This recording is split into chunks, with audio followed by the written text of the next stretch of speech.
They got parents serving them, right? In page 132 of the book, Frederick Buechner writes this: "The world is always bewildered by its saints." You guys, talking about you guys. The world is bewildered by saints. And then there is the love for the enemy. Love for the one who does not love you, but mocks, threatens, and inflicts pain. The tortured's love for the torturer. This is God's love. It conquers the world. Right now, I got to challenge you guys and ask you guys to think about, are you being conquered by the world, or are you conquering the world in your life? If you get a sense like you are being overwhelmed, I want to invite you guys to put God, that loving relationship with God, put Him back into the center. Put it more, stronger, firmer in your life. That's what that call is. It conquers the world. Are you having problems with some relationships in your life? Really plant God there and see what happens. Plant God there. Too many of us are building relationships without God. And you know where that's going? I'm telling you, it's going to go down the tubes. But you've got to place God there. Second thing is this: a holy obsession is to be a server. And this isn't a server who does it, talking about serving. It's not talking about a server who does it out of guilt, like, oh, if I don't do this, God's going to punish me. But it's about doing it because we want to, because we are in love. And do you remember, some of us are going to have to go farther back than others, but being in a loving relationship and wanting to build that loving relationship, you would serve and not even think about it. I have shared this with you before. I come from a family where I was spoiled rotten. I have 3 older sisters who are right above me.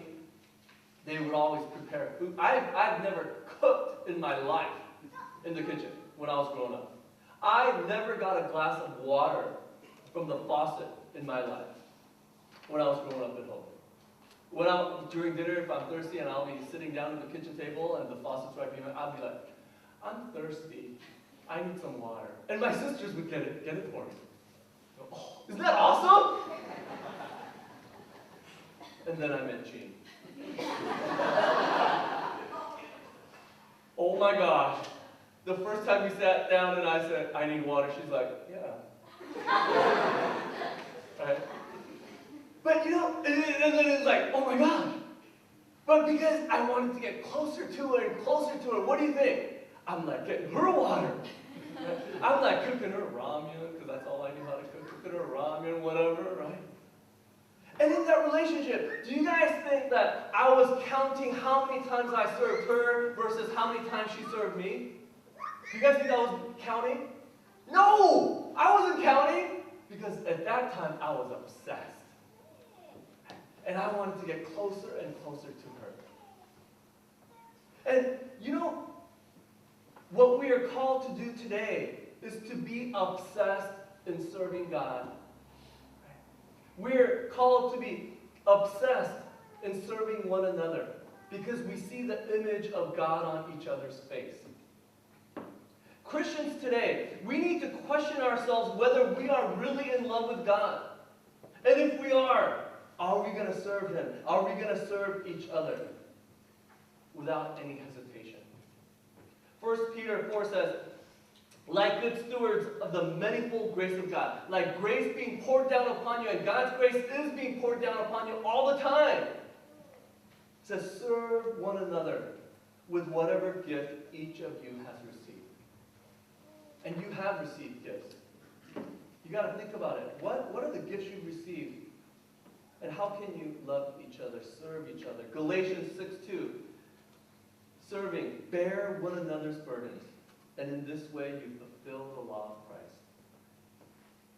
People who are obsessed with Jesus,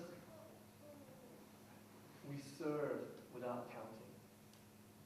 We serve without expecting anything in return, because we just want to get just a little bit closer to Jesus. Just a little bit closer to God. And this is a call to come back to that obsessed, passionate love that we have for Him. Obsessed people take joy in loving God by serving people. That's what we're called to do. Third thing, holy obsession is to be a giver. And there are so many people in need in our community and all over the world. All of us have been given enough to be givers.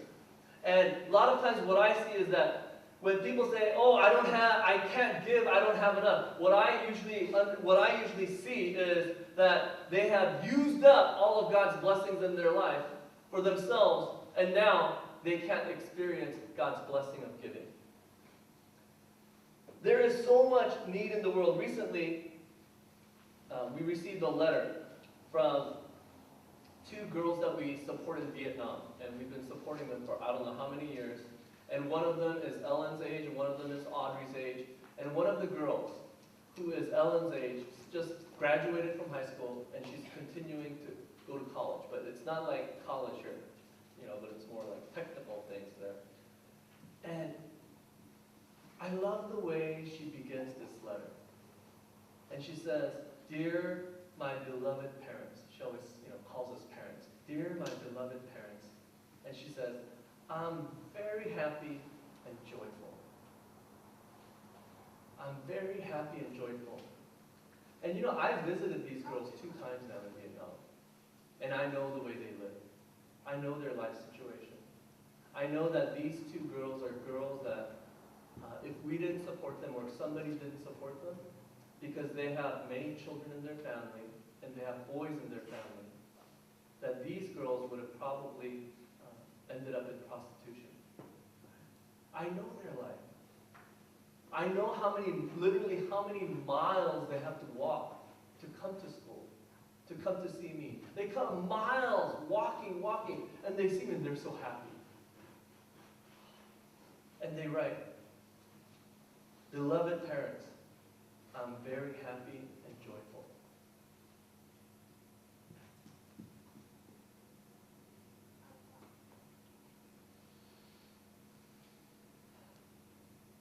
There really are a lot of people that need help. So much more than our own lives. 2 Corinthians 9 says this. It says, "Each of you must give as you have made up your mind, not reluctantly or under compulsion, for God loves a cheerful giver." And God is able, and this is the part that we have to understand. It says, God is able to provide you with every blessing in abundance, and I really believe that God has, so that by always having enough of everything, and we do have enough of everything, so that you may share abundantly in every good work. Your blessings are so that you may participate fully in God's good work. Right? So you've got to leave room, whether it is in your financial life, or whether it is in your time of each day. I was just meeting with some people yesterday, and someone shared with me, he said, as I'm getting older, it's easier to give money than to give my time. Right? Because, just time is I'm so busy doing stuff. But you know what? If you want to experience and participate in the good work of God, even in your time, you've got to leave some time for God. You've got to leave some finances for God. Leave some time in your relationship, some room in your relationship for God. And you're going to experience good works. We all have an opportunity to be givers. God has provided enough. We've got to leave room. Don't use up God's blessings on yourself. You will not be able to experience the good works of God. The passage that we read reminds us that we are given what we are given, right, so that we can experience abundantly, excitingly in the works. Matthew 5:16 reminds us, "Let your light shine." And you've got light. You've got to stop hiding the light. You've got to stop hiding who Jesus is in your life by packing your life with other stuff. Reminds us, "Let your light shine before others so that they may see your good works and give glory to your Father in heaven." When you use your time, whatever resources in your life, for God, people are going to see God in you, and they're going to give God glory. That's the awesomest feeling in your life. Well, final thing, holy obsession is to be a risk taker. Be a risk taker. We are too consumed with safety. I know I am that way too. Too consumed with safety. When I pray for my kids, I'm like, God, please make sure that my girls are safe tomorrow when they go to school. Or please keep them safe, protect them. Because, we love them. But recently, I've been changing that prayer. God, show them something tomorrow. Use them in some way tomorrow. Let them experience you tomorrow. Let them see where you are tomorrow. Right? It's okay to say, keep them safe. But in the Bible, prayer for safety, for protection, for comfort, is always within the context of a prayer for spiritual challenge. And those two cannot be separated in our prayer, for ourselves or for the people around us. Do not pray for safety, whatever, away from spiritual challenge. Why should God answer that prayer? Think about it. Why should God answer that? You've got plenty more, and you want more? But if we can begin to see that God is capable of even using the littlest things in our life, the littlest child in our life, the littlest loved one in our life, and even our enemies. And to be able to say, God, I want you to protect that guy who is just stabbing me in the back at work every single day. Protect him, guard his heart, so that we can do something together. So that we can maybe connect to each other at a spiritual level. Pray that prayer and see what happens. Take a risk for God. When Jesus taught us how to pray in Luke, it really reminds me about taking risk. He says, when you pray, pray like this. And he says, Father, hallowed be your name. Your kingdom come. That was the prayer. Your kingdom come. Not my kingdom come.